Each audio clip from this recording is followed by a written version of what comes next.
Sejam muito bem-vindos, meus amados irmãos e irmãs, a mais esse nosso momento de culto. Que Deus Pai, Filho e Espírito Santo esteja conosco nesse momento em que queremos refletir na Sua Santa Palavra. Amém. Bem, meus amados irmãos e irmãs, a leitura que servirá de base para a nossa reflexão de hoje se encontra no Evangelho de Mateus, capítulo 20, dos versículos 1 ao versículo 16. Mateus 21 a 16. Eu convido então a nossa irmã Eliane a realizar a leitura para nós nesse momento. Mateus 1 a 16.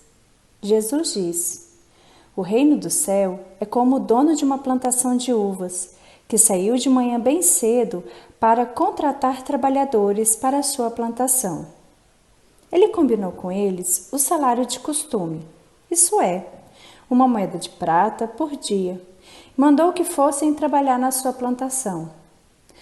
Às 9 horas, saiu outra vez, foi até a praça do mercado e viu ali alguns homens que não estavam fazendo nada. Então disse: Vão vocês também trabalhar na minha plantação de uvas, e eu pagarei o que for justo. E eles foram. Ao meio-dia e às 3 horas da tarde, o dono da plantação fez a mesma coisa com outros trabalhadores. Eram quase 5 horas da tarde quando ele voltou à praça. Viu outros homens e ainda estavam ali, e perguntou: Por que vocês estão o dia todo aqui sem fazer nada? É porque ninguém nos contratou, responderam eles. Então ele disse: Vão vocês também trabalhar na minha plantação. No fim do dia, ele disse ao administrador: Chame os trabalhadores e faça o pagamento, começando com os que foram contratados por último e terminando com os primeiros. Os homens que começaram a trabalhar às 5 horas da tarde receberam 1 moeda de prata cada um.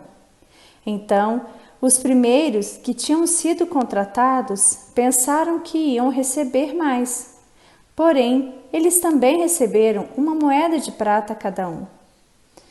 Pegaram dinheiro e começaram a resmungar contra o patrão, dizendo: Estes homens que foram contratados por último trabalharam somente 1 hora, mas nós aguentamos o dia todo debaixo desse sol quente. No entanto, o pagamento deles foi igual ao nosso. Aí o dono disse a um deles: Escute, amigo, eu não sou injusto com você. Você não concordou em trabalhar o dia todo por 1 moeda de prata? Pegue o seu pagamento e vá embora, pois eu quero dar a este homem que foi contratado por último o mesmo que dei a você. Por acaso não tenho direito de fazer o que quero com meu próprio dinheiro? Ou você está com inveja somente porque fui bom para ele? E Jesus terminou dizendo: Assim, aqueles que são os primeiros serão os últimos, e os últimos serão os primeiros. Agradecemos então a Eliane por esta leitura e nesse momento eu convido a cantarmos um hino chamado Se Eu Posso Cantar.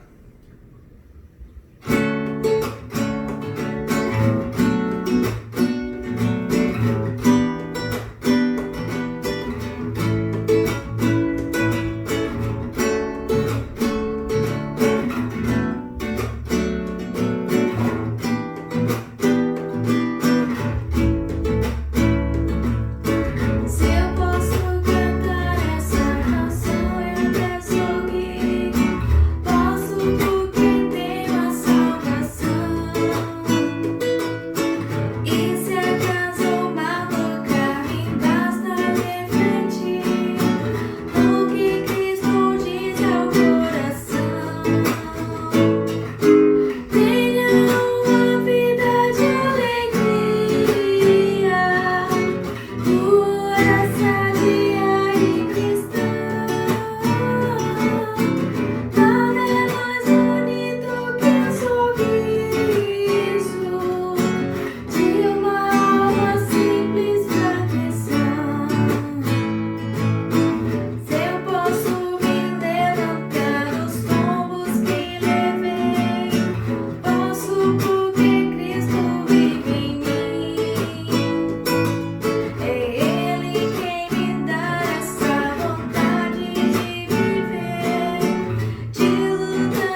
Meus queridos irmãos, a base para a nossa reflexão é a parábola dos trabalhadores da plantação de uvas. Mas antes de entrarmos exatamente na parábola, eu gostaria de lembrar com vocês o que aconteceu momentos antes de Jesus contar esta parábola, até para nós entendermos do porquê Jesus está contando esta parábola. Antes dela, Jesus conversa com um jovem rico, que acaba, após a conversa, indo embora muito triste, porque ele não consegue naquele momento se desfazer de suas riquezas para seguir a Jesus. Os apóstolos viram isso e Pedro enfatiza que ele e os discípulos deixaram tudo para seguir a Cristo. E ainda Pedro pergunta a Jesus: o que nós vamos ganhar? Jesus deixa claro que haverá recompensas para todos os que creem nele como seu Salvador. Porém, o fato de Pedro fazer esta pergunta nos mostra que ele e os demais discípulos ainda não tinham compreendido que Deus dá recompensa aos que creem em Jesus sem busca de retribuição. Em outras palavras, o que eu quero dizer é que no reino de Deus toda recompensa resulta da graça de Deus e não dos méritos das pessoas pelo que elas fazem ou deixam de fazer. É por isso que Jesus então conta esta parábola aos discípulos. A parábola fala do reino de Deus, onde é a graça de Deus que manda. Portanto, Jesus não está preocupado em falar sobre questões de como os trabalhadores devem ser pagos ou como eles devem ser tratados pelos patrões. Ele nem está preocupado em falar sobre problemas econômicos, nem está falando do desemprego. O que Jesus está querendo dizer usando esta linguagem de parábola, é para deixar claro que a graça de Deus nos basta. Assim como afirma Paulo, a graça de Deus nos basta. E somos julgados não por causa do nosso trabalho, mas sim pela nossa fé no trabalho realizado por Cristo em nosso favor, morrendo na cruz. O que Cristo tinha por objetivo com esta parábola é fazer uma comparação entre a bondade e a generosidade desse empregador que, por pura piedade, enviou à sua vinha mais trabalhadores do que ele realmente precisava. Ele pagou o salário completo de um dia, mesmo para aqueles que apenas trabalham uma hora, e entre a graça e a misericórdia de Deus. Os benefícios do reino de Deus, diz Jesus, são os mesmos para todos que confiam em Cristo como seu Salvador. Nisso não há diferença entre ninguém, seja judeu ou não, seja luterano de berço ou não, sejam novos ou velhos. Enfim, a graça de Deus é oferecida a todos. Por isso não importa se uma pessoa crê em Cristo desde jovem ou veio a crer apenas na velhice ou próximo da morte, a graça de Deus nos basta e é igual para todos.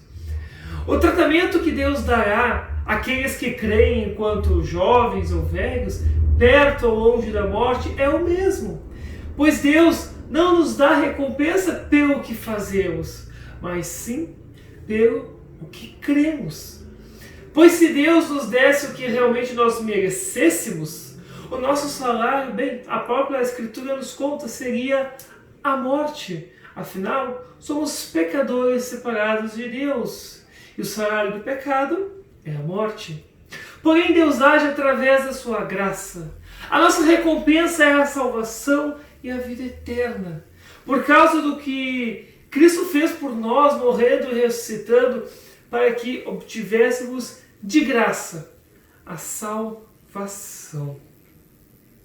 Eu não sei se vocês sabem, meus irmãos, mas alguns chamam esta parábola de o evangelho do ladrão penitente. Isso porque o mesmo paraíso está à espera tanto do homem que experimentou a graça de Deus na última hora de sua vida, como para aquele que a experimentou durante toda a sua vida. Meus amados, a salvação nos é dada pela graça de Deus, assim como afirma Paulo em sua carta aos Efésios. Pela graça de Deus, vocês são salvos. Deus é livre para fazer o que Ele quiser com o que é seu. Porém, quando nós pensamos como seres humanos sobre este assunto, isso não parece justo, não é verdade? Afinal, nós podemos pensar, eu tive que deixar de fazer algumas coisas por causa de Cristo, nasci na igreja, sempre trabalhei em prol da igreja, e alguém que creu no fim da vida ganhou mesmo que eu.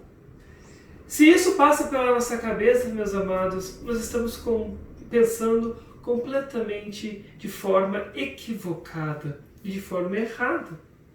Ao observarmos a murmuração dos trabalhadores que trabalharam o dia todo, podemos também lembrar e comparar com a reclamação do irmão mais velho do filho pródigo. São muito parecidas ambas atitudes em ambas as parábolas. Esses descontentes, eles não se aborreceram por se sentirem injustiçados, mas foram inflamados pela inveja. O empregador de fato cumpriu o acordo feito. O irmão mais velho do filho pródigo desfrutava já de tudo que o pai tinha. Os trabalhadores não protestaram por não receber maior pagamento, mas simplesmente eles protestaram porque os contratados mais tarde receberam iguais a eles. E ficaram por isso enciumados com a generosidade do patrão. Queridos irmãos, muitas vezes nós mesmos podemos acabar sendo parecidos com esses trabalhadores invejosos, achando que merecemos de Deus tudo de bom ou sempre as melhores coisas da vida, porque vamos à igreja, cumprimos nossos deveres cristãos, oramos esperando que Deus nos atenda, enfim. Na realidade, nada do que fazemos é digno de ser trocado por alguma bênção de Deus. Porém, mesmo assim, Deus promete que salvará todos aqueles que creem no seu Filho Jesus Cristo como o seu Salvador. Em resumo, Jesus, com esta parábola, não está dizendo para as pessoas recusarem a graça de Deus hoje, deixando para se converterem ou para pensarem nisso depois, pois, já que a recompensa é a mesma, então eu vou viver a vida como eu bem quero, vou aproveitar o melhor da vida aqui na terra e depois eu me preocupo com estas coisas. Não, meus amados irmãos, não é isso que Jesus está querendo dizer com esta parábola. O que Jesus quer dizer na realidade é que a graça de Deus é para todos e que, enquanto há vida, há esperança. Esta parábola quer nos motivar e incentivar a evangelizar a todas as pessoas, sejam os novos ou os velhos, os ricos ou os pobres, as criancinhas bem novas ou aqueles que já estão bem velhos, já quase perto do final de suas vidas.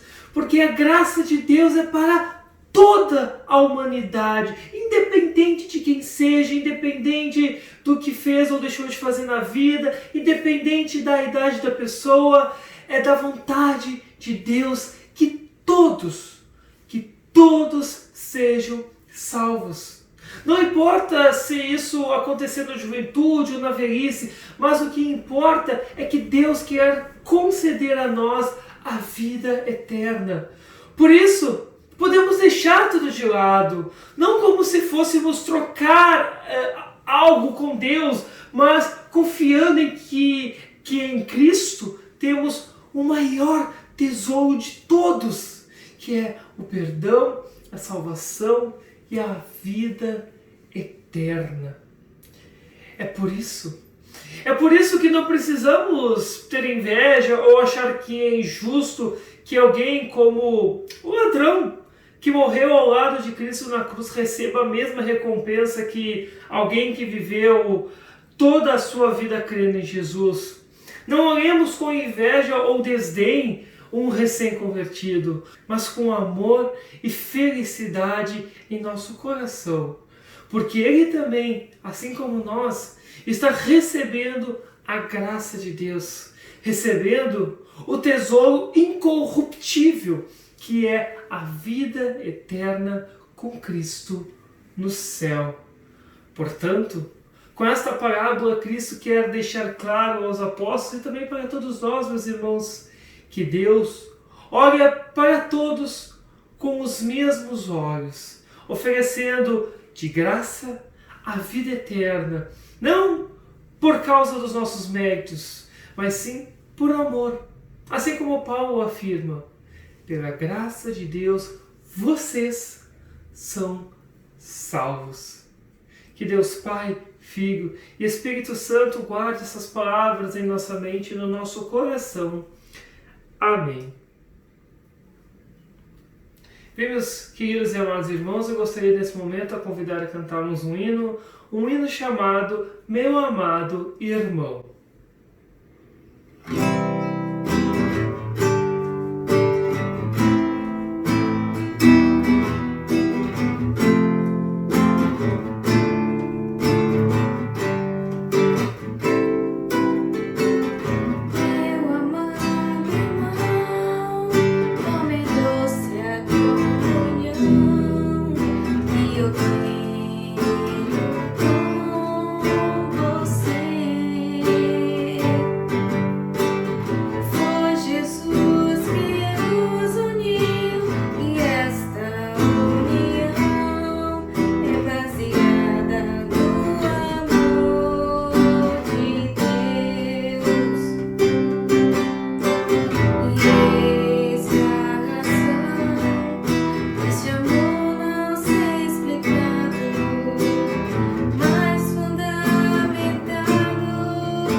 Bem, meus amados irmãos e irmãs, eu gostaria nesse momento a convidar a baixar nossas cabeças e orarmos ao nosso Pai Celestial.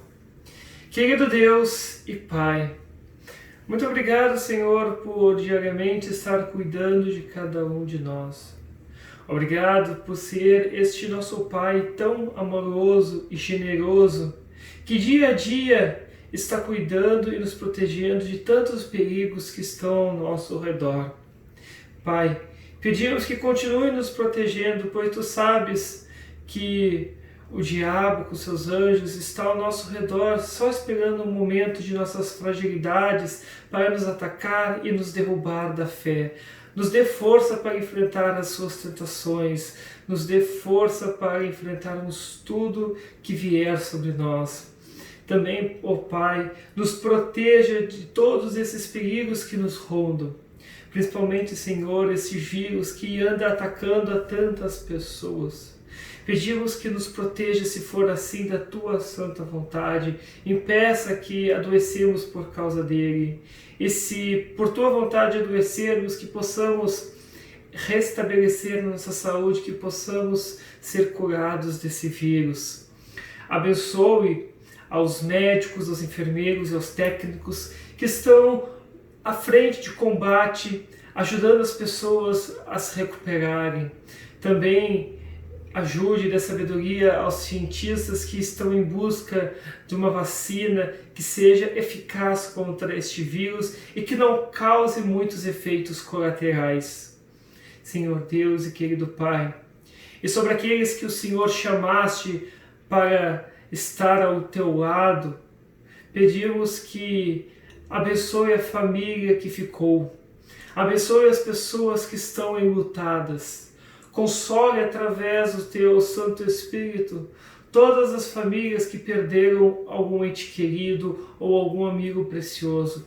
Sabemos que esta é uma dor terrível, é uma dor quase que insuportável. Por isso pedimos que, através do Teu Santo Espírito, conforte o coração de cada um que chora, que essas pessoas saibam que Teu Filho Jesus reconhece e sabe a dor do luto, que Ele está ao lado de cada uma delas, as ajudando neste momento tão difícil que estão passando. Também pedimos, Senhor, que dê sabedoria aos nossos governantes, para que continuem conseguindo governar, mantendo a paz e a tranquilidade entre os povos. Abençoe a Tua Igreja, Senhor. Abençoe a todos os nossos irmãos. E que também Tu sempre desperte mais e mais jovens a se tornarem pastores deste Teu rebanho tão grande.